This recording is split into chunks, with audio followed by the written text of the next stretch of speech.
ఆశకు పోతే గోసిలో రాయబడినట్టుగా చాలామంది అత్యాశగా ఇప్పుడు కాదప్పుడు అడ్డదారుల్లో డబ్బులు సంపాదించాలనే ఆశపోతులకు ఈ యొక్క న్యూస్ ఒకసారి వింటే మీరు కూడా ఇలాంటి పనులు చేయకుండా ఉంటారు.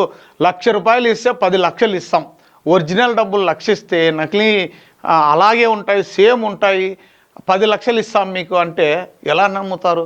ఆ 10 లక్షలు వాడు నీకు ఇచ్చే బదులు 1,00,000 ఇచ్చి వాడే మార్చుకుంటాడు కదా. నువ్వు వాడిని చేత కదా మార్చుకునేకి, వాడే మార్చుకొని వాడే సంపాదించుకోవచ్చు కదా. నువ్వేదో 1,00,000 ఇస్తే 10 లక్షలు ఇస్తానులే అని ఆశపోతే ఇట్లే ఉంటుంది. ఇక్కడ చూడండి, నకిలీ నోట్ల చలామణి ముఠా గుట్టురట్టు, 5గురికి అరెస్టు, 50 లక్షల టాయ్ కరెన్సీ స్వాధీనం. టాయ్ కరెన్సీ అంటే బంకుల్లో పప్పర్మెంట్లకు చాక్లెట్లకు ఇస్తుంటారు బొమ్మవి, అవి బొమ్మ నోట్లు అంటారే అవి, ఆ కరెన్సీని పట్టుకున్నారు. 50 లక్షలు ఒక సుమారుగా. సులభంగా డబ్బు సంపాదించాలని ఆశించిన మోసగాళ్ళు ముఠాగా ఏర్పడి నకిలీ నోట్ల చలామణి చేసేందుకు యత్నించిన ముఠా గుట్టును లేపాక్షి పోలీసులు రట్టు చేశారు. ఇందుకు సంబంధించిన వివరాలను స్థానిక పోలీస్ స్టేషన్లో సోమవారం సీఐలు ఆంజనేయులు, జనార్దన్, రాజగోపాల్ నాయుడు, కరీం, ఎస్ఐలు నరేంద్ర, శ్రీధర్లతో కలిసి వెల్లడించారు. సత్యసాయి జిల్లా ఎస్పీ సతీష్ కుమార్ ఆదేశాలతో డీఎస్పీ మహేష్ పర్యవేక్షణలో హిందూపురం గ్రామీణ అప్గ్రేడ్ సీఐలు జనార్దన్, ఆంజనేయులు, లేపాక్షి ఎస్ఐ నరేంద్రలు ఆదివారం ప్రత్యేక వాహన తనిఖీలు నిర్వహిస్తున్నారు. ఈ క్రమంలో కొండూరు క్రాస్ వద్ద అనుమానాస్పదంగా వెళ్తున్న స్కార్పియో వాహనాన్ని ఆపి తనిఖీలు చేయగా అందులో చిలమత్తూరుకు చెందిన వెంకటేశు, బాలాజీ, లాలేపల్లికి చెందిన ఉపేంద్ర, అనంతపురానికి చెందిన చంద్రమోహన్, కర్ణాటక రాష్ట్రం బాగేపల్లికి చెందిన నాగరాజు వద్ద సంచుల్లో భారీ మొత్తంలో టాయ్ కరెన్సీ అంటే పిల్లలు ఆడుకునే నోట్లు బయటపడ్డాయి. దీనిపై అనుమానం వ్యక్తం చేసిన పోలీసులు వెంటనే వారిని అదుపులోకి తీసుకొని విచారించగా పలు ఆసక్తికర విషయాలు వెలుగులోకి వచ్చినాయంట. అవి ఏందప్ప అనేది ఒకసారి చూస్తే వాళ్ళు ప్రణాళిక ఈ విధంగా చేశారు. ₹1,00,000 అసలు నోట్లు ఇస్తే 10 లక్షలు నకిలీ కరెన్సీ ఇస్తామని ప్రజలకు భారీ మొత్తంలో ఆశ చూపి చివరికి పిల్లలు ఆడుకునే నోట్లతో మోసం చేసేందుకు నిందితులు ప్రణాళిక రచించారు. అందులో భాగంగా ప్రధాన నిందితుడు చిలమత్తూరుకు చెందిన వెంకటేష్, తిరుపతికి చెందిన ప్రసాద్ ద్వారా అసలు నోట్లను పోలి ఉండే టాయ్ కరెన్సీ అంటే బొమ్మ కరెన్సీలను తెప్పించినాడు. దీన్ని అసలు డబ్బులుగా చూపించి అమాయకులను మోసం చేయాలని కుట్ర పన్నినారు. డబ్బులు మార్చుకునే సమయంలో వెంకటేశ్ డిఎస్పీగా, చంద్రమోహన్ ఎస్ఐగా పోలీసు వేషధారణలో వచ్చి బాధితులను భయపట్టే ప్రణాళిక రూపొందించారు. బాధితులు వెళ్ళిపోయిన తర్వాత అసలు నగదును అందరూ పంచుకోవాలని నిర్ణయించుకున్నట్లు విచారణలో వెల్లడైంది.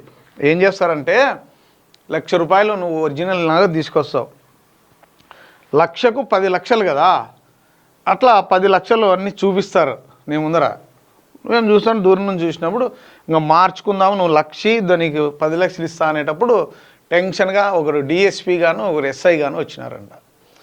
పోలీసులు వచ్చినారు అర్జెంట్ అని చెప్పేసి ఆ నోట్లు ఈ నోట్లు 2 బీగం వాడట్లా వీడట్లా పరిగెత్తారనమాట.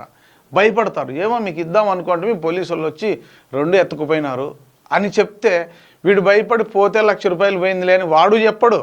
ఎందుకు పోలీసులు తంతారు, ఏరా 1,00,000కు 10 లక్షలు సంపాదిద్దామనే ఇంత ఆశ ఉందరా అని వాడిని తంతారు. దొంగ నోట్లు తీసుకొచ్చినాడు వీడిని తంతారు. ఈ విధంగా మన రాయదుర్గం నుంచి నాకు ఒక మహిళ ఫోన్ చేసింది, సార్ మాకు ఒక చీరలమ్మ మోసం చేసింది సార్ అని. ఏమమ్మా అంటే ఫస్ట్ బంగారు ఇచ్చినారంటారంత, ఒరిజినల్లే ఇస్తే ఆశపడినారు. నెక్స్ట్ టైం మళ్ళీ ఇస్తామని చెప్పి ఎక్కడో క్రాస్లోకి రమ్మని ఇలాగే సేమ్ పోలీసులు వచ్చినారు, ఆ బంగారు లాక్కెళ్ళారు. వాళ్ళు చెప్పుకోలేక ఆ దొంగ బంగారుది కేసు పెట్టలేక సతమతం అవుతున్నారు. ₹5,00,000 పోగొట్టుకున్నారంట. ఆమె నాతో మొన్న చెప్పింది, ఇట్లా చేస్తున్నారు సార్ అంటే, మీరు రండి అమ్మా, మీరు వచ్చి కంప్లైంట్ ఇస్తే కదా అంటే, వస్తే మర్యాద పోతుందేమో సార్, మా బంధువులంతా ఏమనుకుంటారో సార్, నీ కర్మ అది. సో ఈ విధంగా ఉంటుంది. నిందితులు 5గురిని సోమవారం అరెస్ట్ చేయగా మరో నిందితుడు తిరుపతికి చెందిన ప్రసాద్ ప్రస్తుతం పరారీలో ఉన్నట్లు పోలీసులు తెలిపారు. నిందితుల నుంచి 50 లక్షలు విలువ చేసే టాయ్ కరెన్సీ, ఒక స్కార్పియో వాహనం, డబ్బులు లెక్కించే యంత్రం, మిషన్ కూడా పెట్టుకున్నారు మన మొగోళ్ళు, పోలీసు దుస్తులు, లాఠీ తదితర వస్తువులు స్వాధీనం చేసుకున్నట్లు వారు వివరించారు. కేసును చాకచక్యంగా ఛేదించిన హిందూపురం గ్రామీణ అప్గ్రేడ్ సీఏలు, లేపాక్షి ఎస్ఐ, కానిస్టేబుల్ను ఎస్పీ అభినందించారంట. ఎప్పుడు కూడా ఫ్రీగా వస్తుందని ఫినాయిల్ తాగొద్దు అండి, 1,00,000కు 10 లక్షలు వస్తుందనో, బంగారు ఫ్రీగా తక్కువ రేటుకు వస్తుందనో అంటే ఎక్కడ ఇవన్నీ జరగవు.